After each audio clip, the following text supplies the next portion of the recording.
Thanks very much, Zubair and Richard, for inviting me to speak today. So I suppose from the outset, a couple of apologies, I suppose, before I begin, which is always a great way to start. First is I've got quite a lot that I'm going to try and get through today, so apologies if this becomes a bit of a sort of a race. And secondly, I've kind of gone for a general overview on the challenges in uveitis. So there's a little bit on drug delivery in here, but perhaps more of a general sort of overview of where the difficulties lie in treating this condition. And so what I'm going to be talking about today is very, very briefly, what is uveitis? So what's the problem that we're talking about? And then the challenge is really breaking down to different steps along the patient journey, I guess. So what are we treating? How are we treating it? How do we manage complications? How do we know when to stop? How do we determine successes? So try and give you a sort of broad overview of uveitis and the challenges today.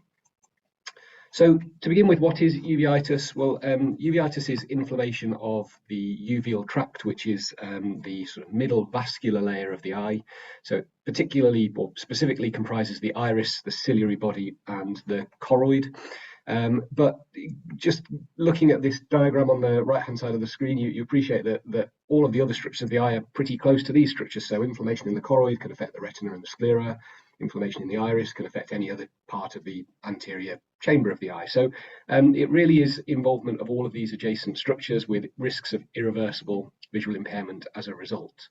And it's usually diagnosed clinically, categorized according to what we see as the primary source, primary focus of inflammation. And so these are just some pictures which I'm not going to go through in detail. I'm not focusing on clinical uveitis today as such, but we can see what we call anterior uveitis, where it's predominantly the iris that's involved. So we can see inflammation in the front chamber of the eye, the hypopion. We can see the fluid in the front of the eye, the aqueous humor becomes more viscous and sticky, so the iris can adhere to the lens. We can look at little inflammatory aggregates on the surface, the endothelial surface of the cornea.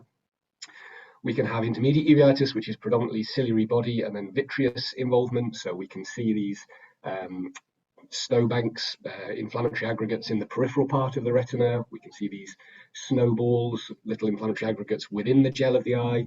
And we can see this generalized vitritis, so generalized sort of hazy inflammation of that vitreous gel. Or we might see posterior uveitis. So we've got an inflammatory chorioretinal lesion here, a big sort of white inflammatory focus in the choroid. These more discrete confluent foci within the choroid, or we can see secondary areas of retinitis, so areas where the retina itself has become inflamed. And we can see these in isolation or more commonly in combination, and we can see all three together, which we'd call a panuveitis. So we're diagnosing it based on essentially what we can see in the eye. But the first problem we face in uveitis is knowing what we're treating, because although we call everything uveitis, it's really a very heterogeneous group of very different diseases, and the pathophysiology isn't clearly understood. And then this isn't helped by the fact that we've got various different classification systems. So although I've just told you about the sort of anatomical classification, we sometimes look at it in terms of whether we think it's granulomatous or non-granulomatous. We always look at it whether we think it's non-infective versus infective versus a masquerade syndrome. And ideally, we'd like to look at the etiology to determine what's causing it. And then there's also the fact that what we're seeing in the eye very often could be a component of wider systemic disease. So we might be looking at an isolated ocular condition, but it might signify that there's disease elsewhere. So just to address each of these in turn, really. So pathogenesis of uveitis, I'm not going to dwell on today, but we believe it's a T-cell mediated disease. We think it's something to do with either Th1 or Th17 cells in experimental models. We know that there is an inflammatory microenvironment within the eye during episodes of active inflammation, and there are shifts in cytokine levels within the eye. But we don't really know this for certain. A lot of this data comes from animal models. It's difficult to replicate this in human experiments. So there's still a lot of unknowns as to what's actually happening. TGF-beta seems to be very important. So we know that if we've got a lot of TGF-beta in the eye, then we're in a relatively immunosuppressed state. We've got our naive T cells differentiating to FOXP3 positive Tregs. But actually, we still have TGF-beta in the eye when we're driving these Th17 responses. It just seems to be in combination with different cytokines. So we know that TGF-beta seems to have some role in switching things one way or the other. We know there are changes in cytokines, but we don't know why it happens. We don't know exactly what is causing uveitis. And I think for this reason, the fact that we don't know exactly what's causing it means that we struggle to provide targeted treatment. We aren't able to target specific pathways to prevent inflammation within the eye. And so generally, as you'll see as I carry on, most of our approaches are in suppressing the whole immune system to try and prevent whatever this is that's happening inside the eye. I mentioned we use this anatomical classification to try and give us some clues as to what's going on, and this is a table from a well-used textbook that gives some differential diagnoses depending on the anatomical location of the uveitis. And you can see if it's anterior, intermediate, posterior. We've got these lists, but what I draw your attention to is that there's a lot of overlap. So anterior uveitis could be idiopathic, but so could intermediate, and so could posterior in any of these areas. Sarcoidosis crops up as a panuveitis, but it could also be a multifocal choroiditis. It could also be an anterior uveitis. So actually, we're still, although we try and use what we see to give us some clues, there's an awful lot of overlap and still an awful lot of uncertainty. So again, I come back to the fact that most of the time we don't really know what we're treating. And I suppose to again put that into some context here. So this is a picture of a patient with pretty horrendous looking anterior uveitis. And I can tell you that this is anterior uveitis. I can tell you that we can see these large, what we call mutton fat keratic precipitates on the corneal endothelium, so these large inflammatory aggregates. I can tell you that we've got an irregular iris with some posterior synechiae and some lumpy little iris nodules in there. And so we might call this a granulomatous anterior uveitis. So then the next question going through my mind is, well, what is it? What am I likely to be treating? And it could be any of these things. So it could be sarcoidosis, which would probably be the top of my list, but it could be TB. It could be a viral infection, herpes simplex, varicella zoster. I might see this in syphilis. I might see it in toxoplasma. I might see it in these other conditions. And again, idiopathic being at the bottom of that list. And where this starts to cause problems is then when you start to think about, well, what's the pathophysiology in each of these conditions? Well, if I'm calling it sarcoidosis, it's a multi-system inflammatory disease. So we treat it as such. But if it's TB, well, that's a multi-system infective disease, and that requires very different treatment. If it's a viral infection in the eye, well, it's highly localized, but it's infective disease. So again, the treatment depends very much on what we see. If it's a lymphoma, which it could be, then it's a systemic malignancy that then needs managing systemically. So depending on what we think is going on determines how we should be treating it. But I'd go back to the fact that looking at the patient, we often don't know what's going on. And even if we think we know what's going on, we still don't really know what's causing it. As I've mentioned here, although we might just be looking at the eye, it could be a component of systemic disease. So sometimes uveitis is the presenting feature of that systemic disease. Sometimes it's a complication of that systemic disease. So this is a non-exhaustive list of systemic diseases in which we see anterior uveitis. And again, they're very different conditions. So Behçet's disease versus juvenile idiopathic arthritis versus TB versus Harada disease. They're all very different conditions. And so when we're treating the eye, we also need to think about the whole patient, and whatever we're doing to manage the disease that we see in the eyeball, we need to also be thinking about what we could be doing for the rest of the patient, what else we might be missing, and what else we need to be doing. So I've told you there that we can't really tell what's going on just by looking at a patient a lot of the time. So what do we do? Well, we can take history, we can do investigations. So we'll take a history, and if a patient tells me I've got uveitis, and oh, by the way, I've been really short of breath with a dry cough recently, then I might be thinking about sarcoidosis. If they present with uveitis and they're an elderly patient and they tell me they've actually noticed a big swollen lymph node in their armpit, then I might be thinking about lymphoma. So talking to the patient and finding out what's going on gives us some clues. We can do some standard, what I'd call a standard uveitis screen. So we can look at some key blood tests that will give us some clues. We can do some blood tests for some infections, so antitreponneal antibodies for syphilis, TB T-spot or similar tests for TB, chest x-rays to look at the chest for sarcoidosis, TB, potentially malignancies. And then depending on what else we see, we've got some other sort of more specific tests that we might do. So we might take some fluid from the front of the eye or the back of the eye if we're worried about infections. There are some other very specific tests for specific clinical presentations. And so just to show you this, so if we're really unsure or we really want to rule out there's an infection, we can introduce a very small needle into the front of the eye. So this is an insulin syringe, you can see on the left-hand side of the slide. And we can take fluid out of the front of the eye and send that off to the lab for PCR analysis. We can stick a slightly bigger needle in the back of the eye and take some of that jelly out of the eye. And we can screen for things like viruses, CMV, EBV, toxoplasma. So I suppose you then think, well, surely that's easy then. So if we're in doubt, we should take some fluid out, and at least that's one of our answers. But, well, each time we do that, we've got a 1 in 1,000 chance of causing permanent irreversible visual loss to a patient because of infection or bleeding from the act of putting a needle into the eye. There are risks of lower grade complications, so touching the lens cause a cataract, causing a bleed in the front of the eye, causing a detachment of the retina, causing a bleed in the back of the eye. And actually this table, which again I don't think you need to dwell on, just shows that they're not always accurate. So actually you get quite a lot of false positive and false negative results in these samples. And I'd argue actually it's all well and good if you get a positive result from one of these tests, but what does a negative result really mean? Does that mean that there isn't an infection there? Does it mean that there is an infection there but the lab test hasn't detected it? Does it mean that you just didn't take enough of a sample and you missed the bit that you needed to take? So even when we come to these really invasive ways of diagnosing uveitis, we still often can't work out what's going on, and we're treating this as a best guess, which when you start to think about what treatment involves, is quite a risky strategy in some cases. So that then brings me on to challenge number 2. So how do we treat it? Well, that does depend on what it is, but we generally use a range of different either immunosuppressants or antimicrobial agents. We can give treatments topically, we can give them locally, we can give them systemically. We might want something that acts quickly, we might be giving something that's a bit more delayed in onset. We might want something very, very short term to rapidly get on top of something, or we might need something that we know needs to carry on a long-term basis.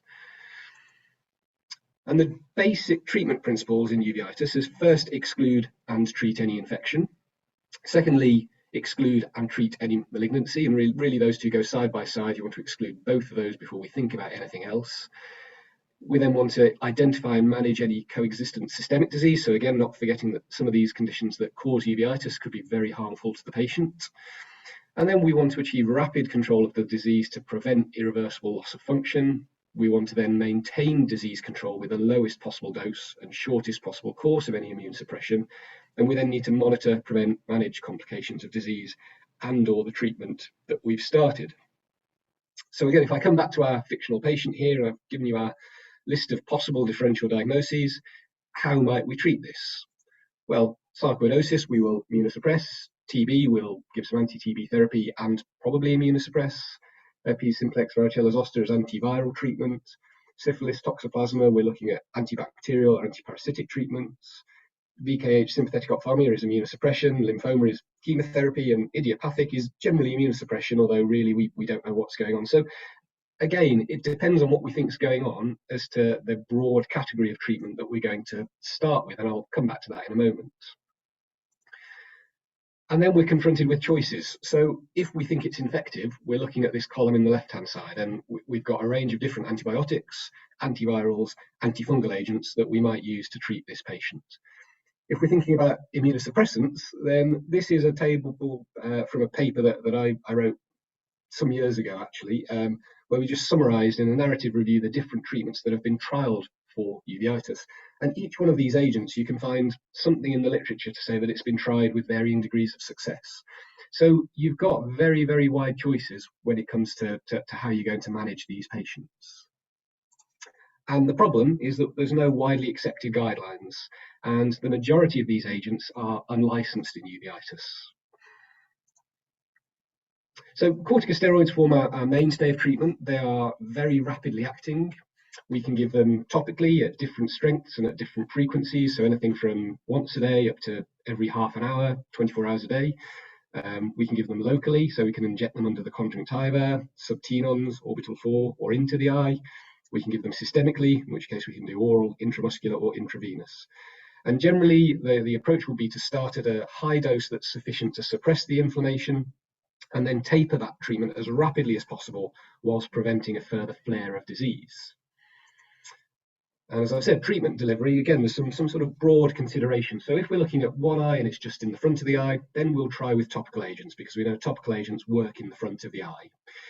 If it's one eye and it's the back of the eye, we know topical agents don't penetrate so well. So we're looking at local agents. So that might be the subtenon or intraocular injections. If it's both eyes, but still at the front, well, probably topical. It's a bit of a pain to be putting eye drops in both eyes, but it's probably the least invasive way of treating it. 2 eyes and the back of the eye, well, now probably, it's probably unfair to be sticking needles in both eyes simultaneously. So we'd probably go for systemic treatment here. Any combination of the above but associated with systemic disease, well, then we'd probably go for systemic treatment because we want to treat the whole patient.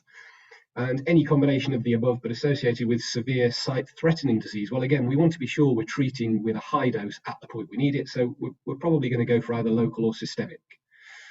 But then, to further complicate that, not all routes are going to be acceptable to all patients. So you might think topical eye drops are the best way to treat this if we can, but then they can cause allergic reactions, they can put the pressure up in the eye, patients might find them really inconvenient.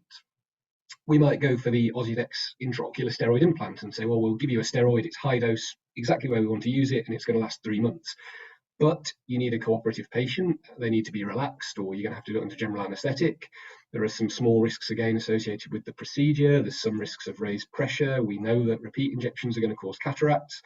And there's no option really once we've put this inside the eye to get it back out of the eye if we hit a problem. So although these might be our preferred methods, the patient might say, actually, I don't want those. That's not good enough for me. Oral prednisolone, we know, is predictable, reversible, generally tolerable in as much as most patients will take treatment. But I'm not going to go through this. There's a huge list of potential side effects. And so even with steroids, there's a alternative agents are going to be necessary for more prolonged treatment. So this is where we think of alternate non-steroid immunosuppressants, and we come on to the steroid-sparing agents. So common examples that we use in ophthalmology would be mycophenolate mofetil, azathioprine, adalimumab. These are generally very effective, but much slower to work than steroids. So we still have to control the inflammation with steroids whilst we're introducing these agents. They have a probably more tolerable side effect than the steroids, but they've still got massive potential for very significant side effects. And with these agents, the adverse effects are relatively uncommon, but potentially fatal, because these tend to be things like affecting the blood count or kidney function or renal function. And so any patient that we start on any of these agents will need to do blood tests every week for the first 4 weeks of treatment, every 2 weeks for the next 8 weeks of their treatment, and probably 4 weekly thereafter for as long as they remain on these agents. So again, it's a big commitment for the patient. There are still high risks, although they're going to avoid those steroid-related effects. And that's not to say there's no side effects. So again, apologies for the very busy slide, but just to say that each of these agents has got lots of side effects in themselves. So this all still needs to be considered with a patient before starting treatment. So when do we consider putting a patient on one of these potentially life-threatening treatments this time? Well, when we're needing prolonged doses of oral steroids, when they're at a dose that's unacceptable, when a patient's experiencing intolerable side effects, perhaps if it's sight-threatening disease, but they can't tolerate local steroid administration, perhaps if there's systemic disease that also requires treatment, and then actually one of these agents might effectively manage both aspects of their disease. But again, come back to the same point, we don't have widely accepted gold standard guidelines. The majority of these agents are unlicensed, and actually if you ask 3 different uveitis specialists, they'd probably give you a different answer on what to do, what to use, and when to do it. And the same goes then for changing between these treatments. So if we might consider changing if they're ineffective, but then we might just increase the dose, we might add an agent, we might consider reintroducing steroids. If they're not being tolerated, we might reduce the dose, we might change to a different agent. But again, there are no guidelines here, so we're left to do what we think is best for the patient based on all of those considerations that I've mentioned already. And then there's challenges in access. So we may have treatments that we want to use, but we can't get funding for them. So adalimumab is licensed in uveitis, but there are some particularly specific guidelines on when we can use adalimumab. So it has to be active disease, has to be inadequate response or intolerance to immunosuppressants. So just notice that they haven't specified how many. There has to be systemic disease or both eye affected, and there has to be worsening vision with a high risk of blindness. Otherwise, we're not allowed to use adalimumab, even if we think it might be the best agent for our patients. And then, I suppose just to put some of this into context, and I'm going to race through this quite quickly because the details aren't that important, but we've got here an example of a 62-year-old male that presented to the eye centre casualty department with reduced vision in the left eye. They had anterior uveitis, they had some other clinical features, a history of shingles. And so it was thought to be a viral infection, and they were treated with some oral antiviral agents and then reviewed a few days later. But then a few days later, the vision was getting worse, the inflammation was getting worse. When we look at the back of the eye, they got this big patch of retinitis in their left eye. So all of this white area is inflammation in the retina. There's some fluffy lesions throughout the vitreous. So we're now looking at a panuveitis, inflammation in the front and the back of the eye, sight threatening. We need to do something about this. So as I've mentioned, we're suspicious of infection. So we took some fluid from the front of the eye and we sent it off for analysis for viral PCR. Our preferred option at this point would have been to put the patient onto intravenous antiviral agent, because we tend to avoid putting needles into the eye unless we're sure what's going on. So intravenous is the strongest, most rapid acting agent that we'd use if we're not going to put something directly into the eye. But at the time, the patient didn't want to come into hospital because of COVID. They wanted to be prescribed oral treatment, which we did, and we initiated daily review until we received the results, which did then confirm this viral particle was within the eye. So next day, they remained on the oral treatment, but we gave them an intravitreal antiviral injection.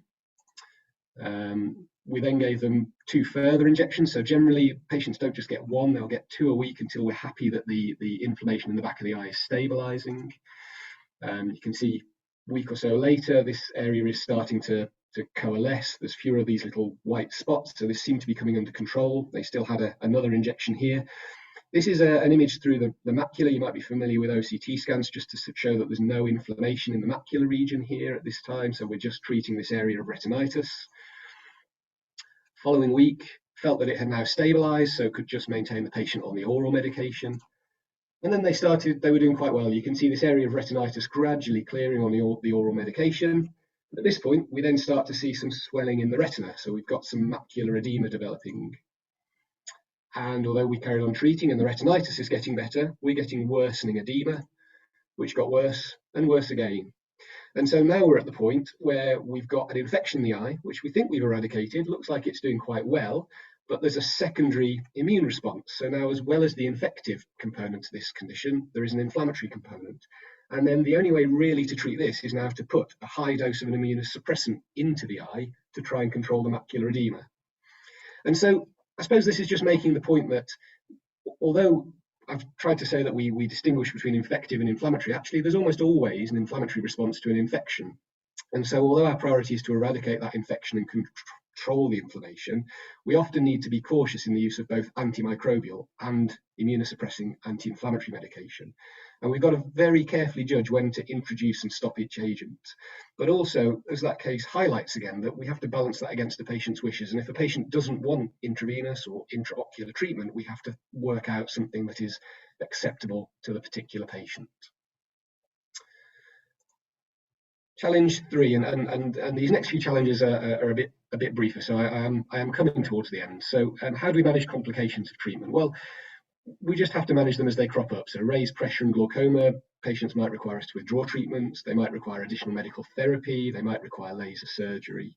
Cataract needs surgery. Systemic side effects, we need to alter doses, collaborate with other medical specialties.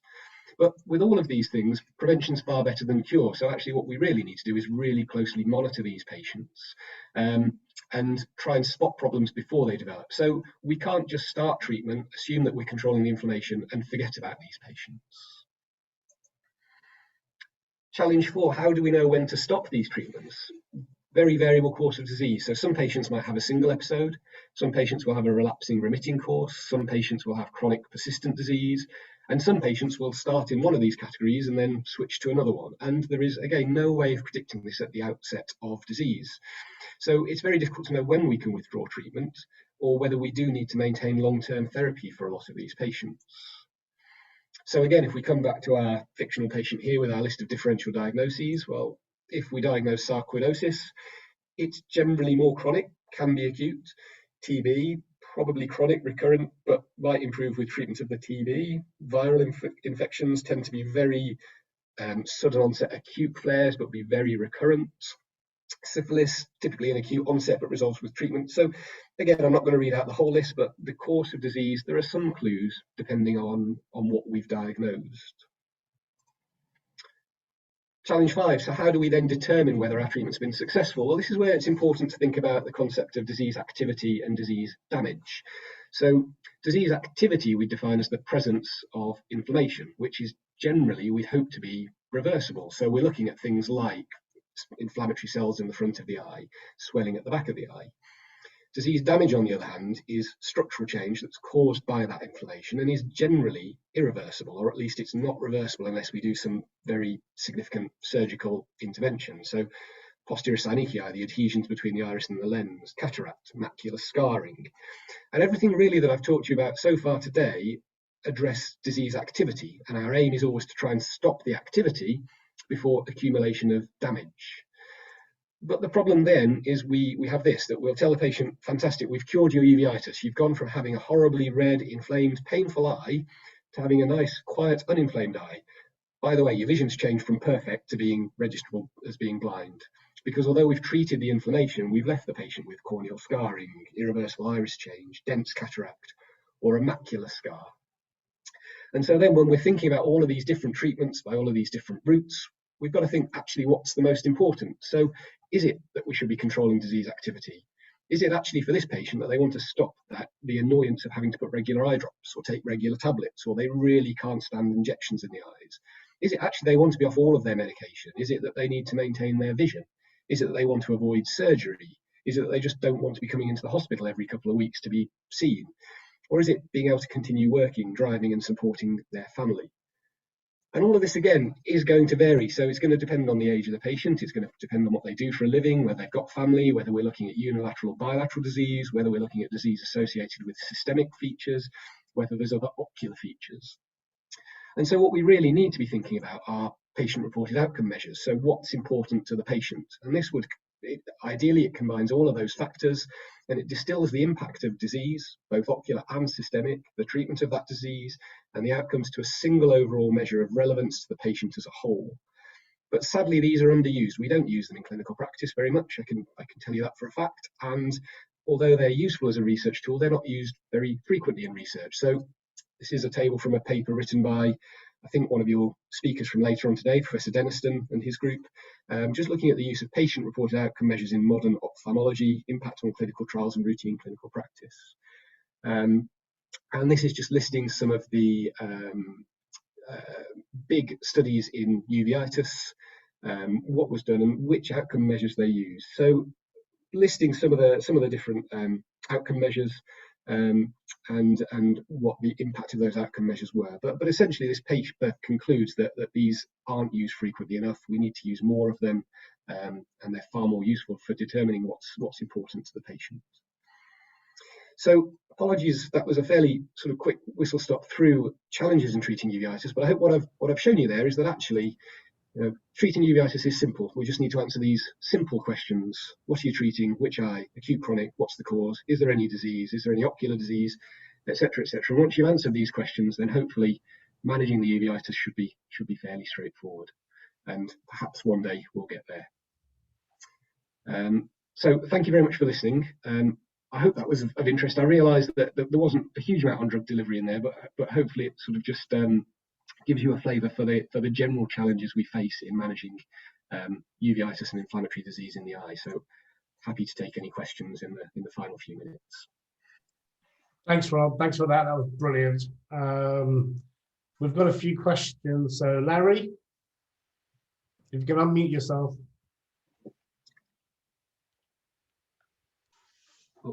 Larry, you're muted.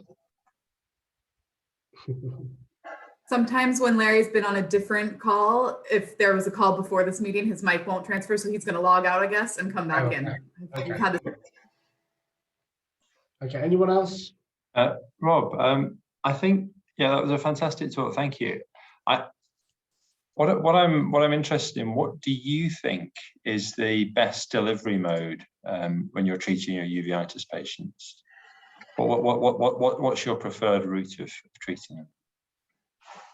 I mean, that goes back to the slide really where it depends on the disease. I mean, my preferred mode is the least strong, the least invasive route.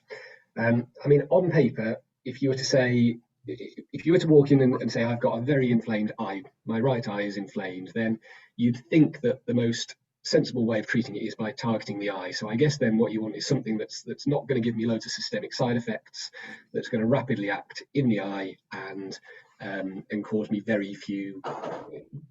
risk of very few problems. So when you think about that, you'd think, well, the intraocular method of administration is probably the best for the patient as a whole.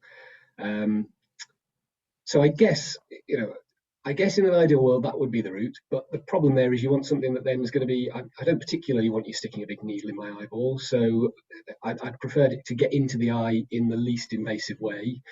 I'd like it to work with no side effects, so I don't want to get my intraocular pressure up, I don't want cataracts. I'd like to think actually that if you suddenly discover that there's something else going on, it will be good to have something that you could reverse quite easily, which again you can't do with our current intraocular treatment. So I suppose for all of those reasons, I'm probably of all of my colleagues at the eye centre, I probably use the least amount of intraocular treatments, and I tend to use a lot more systemic actually. So if I think there's serious, severe disease, I tend to go for steroids plus or minus steroid sparing agents and try and keep the dose as low as possible for as little time as possible. So yeah, not sure I've really answered your question there, Richard. Sitting on the fence really. And just if you could give me an eye drop that did the same as an intravitreal injection, then I think that would be the way to do it. That would be the ideal. I'll come back to you in a minute, Larry, but just to follow up on Richard's question, for our ESR's benefit, obviously they're interested in drug delivery and for all sorts of various conditions. So in terms of uveitis then, name us 2 or 3 drugs that you would like to see in an eye drop formulation or a non-invasive formulation that would be, in your opinion, will be the best to treat uveitis. Well, so if we could get a corticosteroid to the back of the eye in an eye drop form, that would be wonderful. Then my next most frequently used agent is mycophenolate mofetil, and I'm not aware of. I think there has been some research on topical application of mycophenolate. That would be the other one for our non-infectious. For our infectious treatments, then we're relying on a lot of intravitreal foscarnet at the moment. So again, if you could find an eye drop preparation for foscarnet, then that would be most appreciated. Thank you, Rob. That was great. Okay, Larry, over to you. Well, thanks, Zubair, and I hope you guys can hear me now. Okay, sorry about that. We can hear you. It's very problematic. So first, just thanks to Zubair and Richard for organising such a great schedule for the next few days. And Robert, thanks for a really interesting talk. To be honest, my question is fairly linked to that, so you answered most of my thoughts. Although I'd like to say I do love to hear people saying that corticosteroids are still a relevant target, because we get, and a lot of our students are working on those, so it's good to hear. My question was kind of more, is there a sense of what's important to the patients? Is there a sense of, so yes, okay, and maybe this was answered in your question before I came back on, and you said that, in some cases they want to stop taking tablets and, it might be differently. Is there a general kind of feeling, is there something that's particularly they want to avoid, or is it just very individual and case dependent? I think it's, they all want a cure, I think, is what they all want. And when you say to them, well, really all I'm ever going to be able to do is for the foreseeable future control this and prevent recurrences, then a lot of patients at first presentation get quite disheartened by that. So patients would love to think that we could treat once and then they're never going to have to do anything else. I think beyond that,